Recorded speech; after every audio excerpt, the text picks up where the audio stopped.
Hello, my name is Ryan Schlusser, and I will be discussing the Red River Wars with you today. First off, we will talk about the very beginning of the American Indian conflict.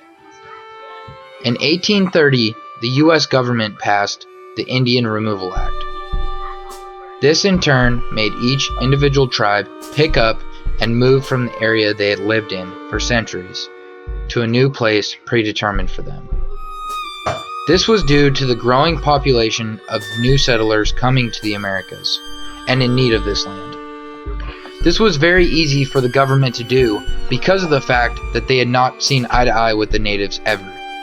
By 1840, almost all of the Indians had been forcibly moved west of the Mississippi River.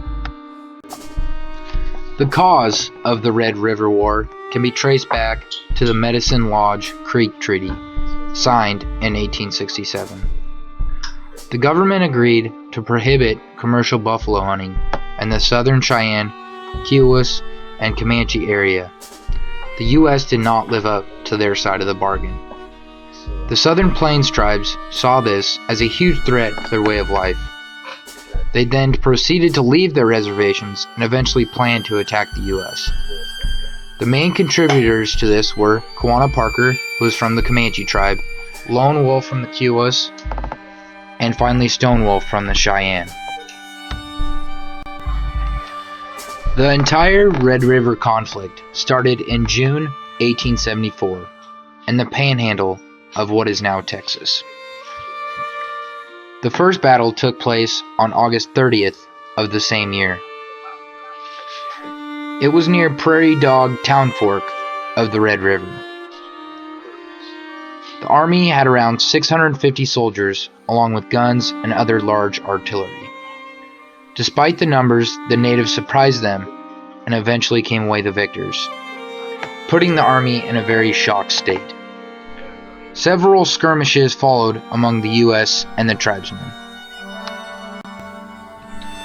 The most notable fight took place on September 28, 1874, at Palo Duro Canyon, where Colonel Reynold Mackenzie attacked the tribes unexpectedly.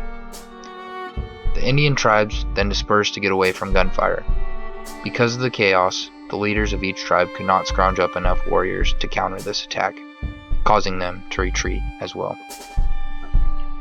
Mackenzie in turn burned down the villages to the ground, destroyed all of the Indians' food, then took about 1,400 horses, killing most of them.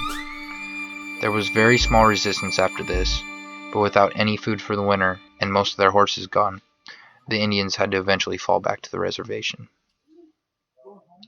This conflict officially ended in June of 1875, with Quanah Parker surrendering, putting an end to the free-roaming plainsmen.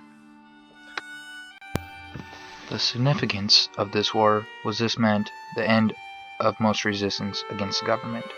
These tribes lost their culture they had known for so many years and had to accept the reservation life, which is what we now know as everyday life for American Indians. The Anglo-Americans continued to push west, developing and taking up land, as the natives were kept to their reservations.